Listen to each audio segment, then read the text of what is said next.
At a family gathering during a year-end party, Scott, my husband, boldly proclaims in a tone that echoes arrogance. Emily's cooking is just terrible, isn't it?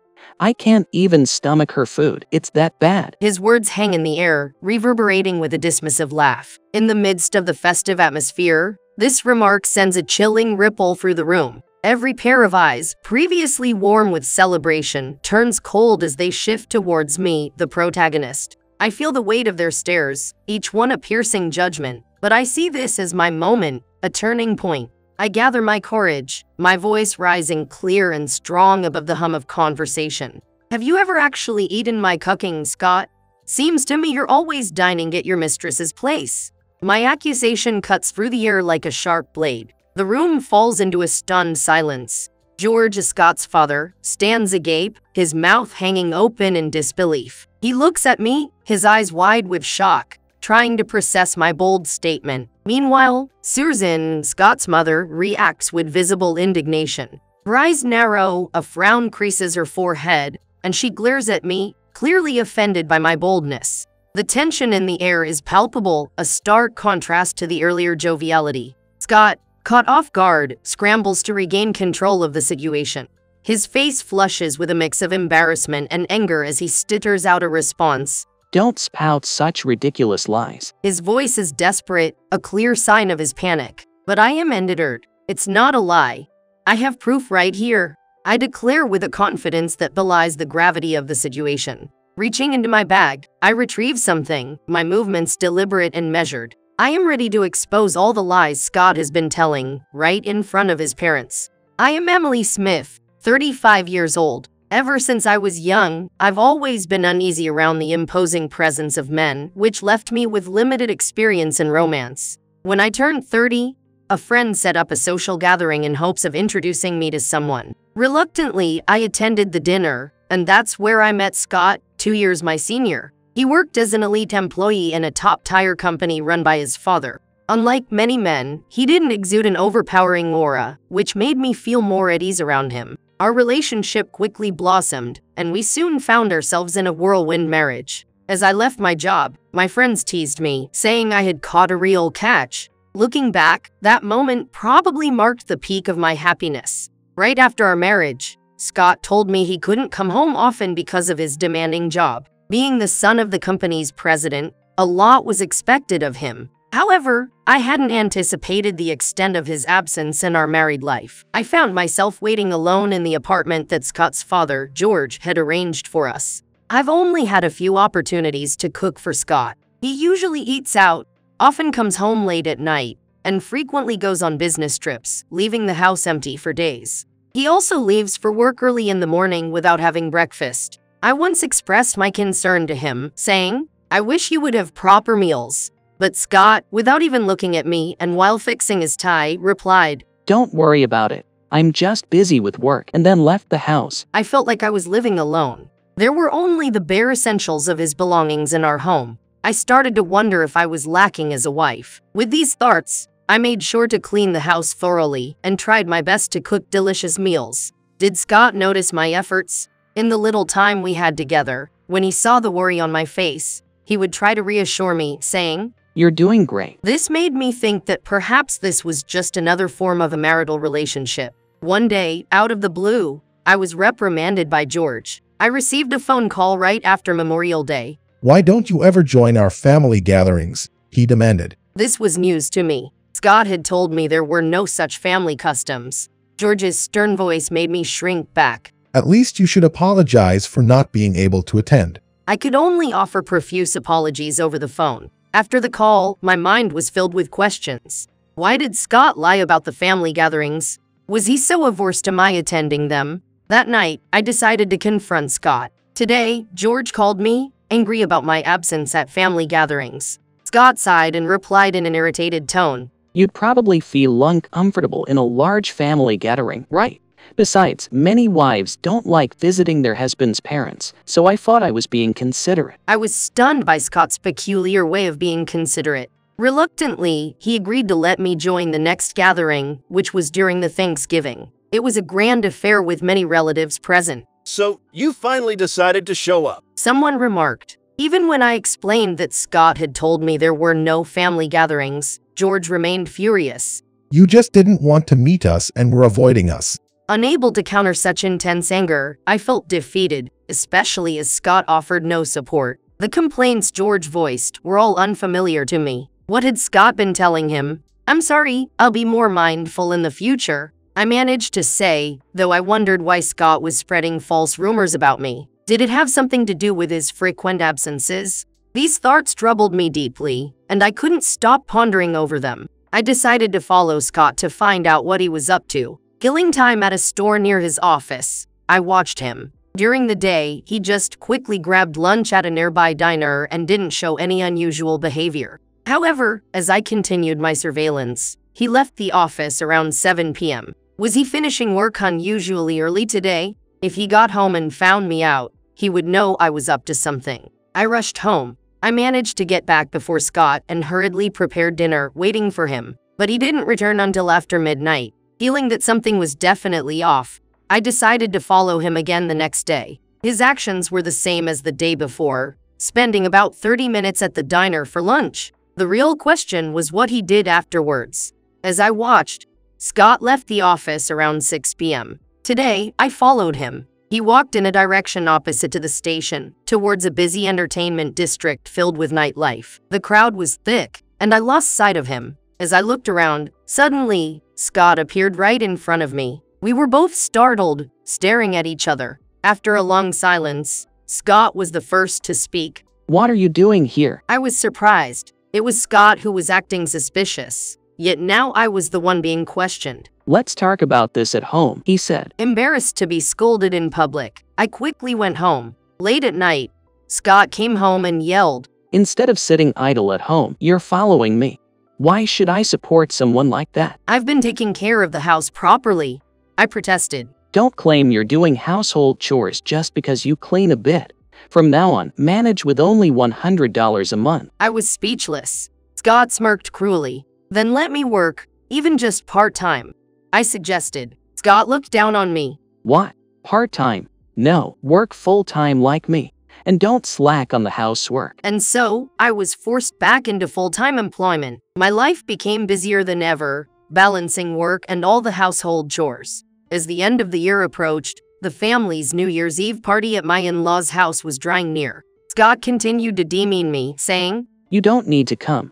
It would be embarrassing to have you in front of the relatives." I was shocked by his harsh words, but I stayed silent, knowing arguing was futile. Yet, I decided to attend the New Year's Eve party at his parents' house without telling Scott. It was time for George and Susan to see the real Scott. Clutching a thick envelope I had received earlier, I took a deep breath and pressed the doorbell at my in-laws' house. Scott was surprised to see me, but in front of everyone, he only glared without saying anything.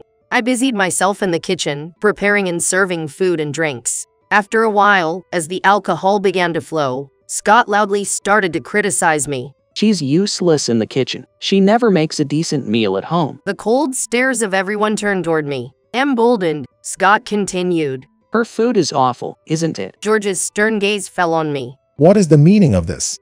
What have you been doing? Everyone's eyes were on me, expecting George to start lecturing. But instead, I stood up to Scott and retorted, "Have you ever eaten my cooking?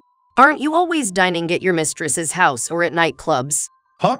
George was taken aback, his mouth agape. Susan looked at me with anger, glaring. "What are you talking about?" Scott, taken aback, quickly started speaking. "Why would you lie about something like that just because you're being criticized?" He turned to George. "Dad, I don't have a mistress." George seemed to want to believe Scott, nodding more at his words than mine, confident in regaining his father's trust.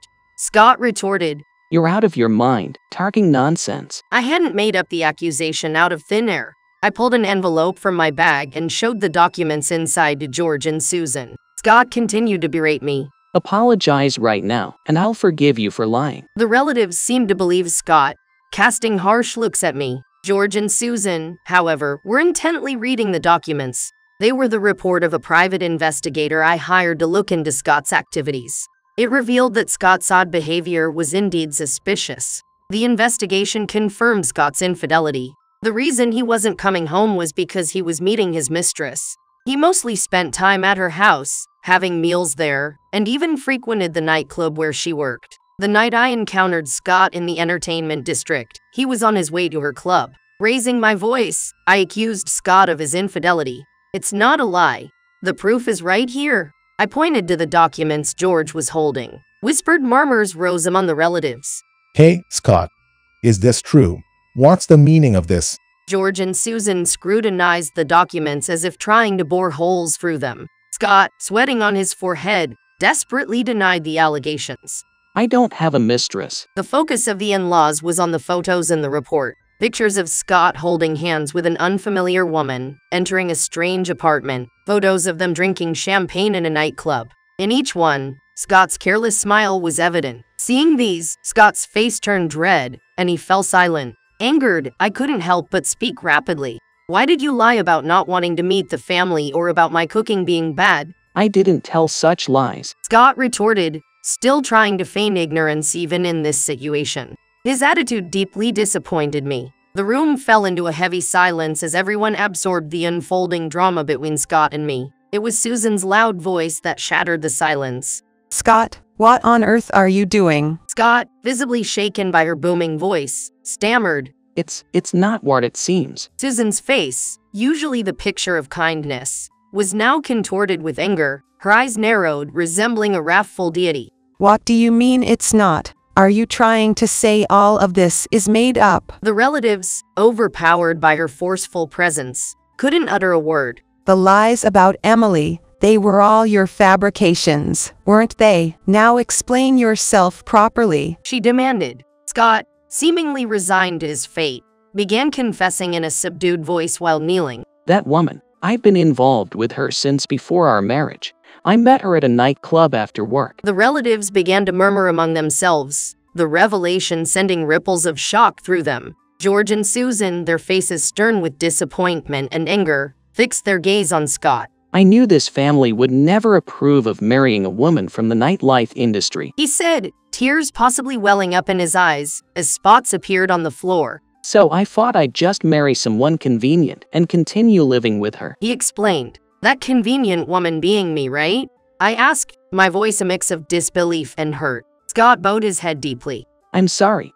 You said you had little experience in romance, so I thought as long as I provided money, everything would be fine. A question nagged at me. Then why did you badmouth me to George and Susan? If it weren't for those lies, I wouldn't have become so suspicious. I wanted her to be my real wife.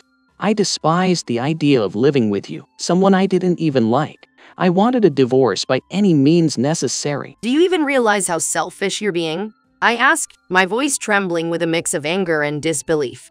Scott seemed to shrink further. I'm sorry. I was pressured to marry for the sake of family succession. I thought once I was married, they wouldn't bother me about it after a divorce. Scott believed his parents wouldn't interfere in his remarriage if he divorced once, allowing him to focus on his relationship with his mistress. The plan required creating a pretext for divorce, making it appear as if I was at fault, hence his disparagement of me. The reason for limiting my living expenses to $100 was to prevent me from investigating the affair. He figured that with such limited funds, I wouldn't have the means to investigate, and being busy with full-time work would leave me no time to do so. He hadn't considered that I might use my own earnings to hire a private investigator. Scott's short-sightedness led to this humiliating moment, kneeling and apologizing before his entire family. I always said infidelity was the worst thing you could do. To betray Emily, who has been so devoted. Susan's anger was palpable, her veins throbbing on her forehead, showing no signs of subsiding. Scott remained with his forehead pressed against the floor, tears and snot streaming down his face. You're a disgrace to our family. We're cutting ties with you.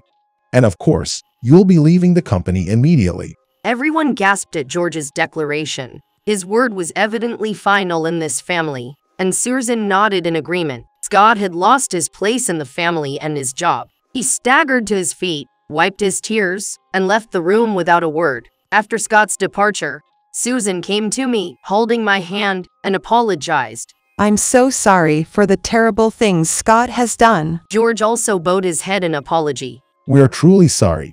You can divorce him. We were completely deceived by him and scolding you for things that were never true. I'm sorry. I had always thought of George as a perpetually angry, stubborn man, but he was quick to admit his mistakes and apologize, a genuinely good person. It was puzzling how Scott, with such kind parents, could have turned out so twisted. Soon after, the divorce from Scott was finalized. Indeed, Scott got his wish for divorce, but not in the way he had hoped. His infidelity led to being disowned by his family, derailed from the path to becoming a company president, and forced to find a new job. At his new workplace, he's relegated to a marginal role, often referred to as a desk jockey, indicating a significant downgrade in his career. His reduced income led to his mistress losing interest, and they eventually parted ways. I received a substantial sum in alimony, 3.5 million yen each, from Scott and his mistress. Additionally, George and Susan gave me a similar amount. I suspected this included hush money given the circumstances. On my end, the financial windfall allowed me to enjoy a more luxurious lifestyle. I continued living in the apartment that was prepared for me at the time of marriage. George and Susan told me I could use it as I liked until I decided otherwise.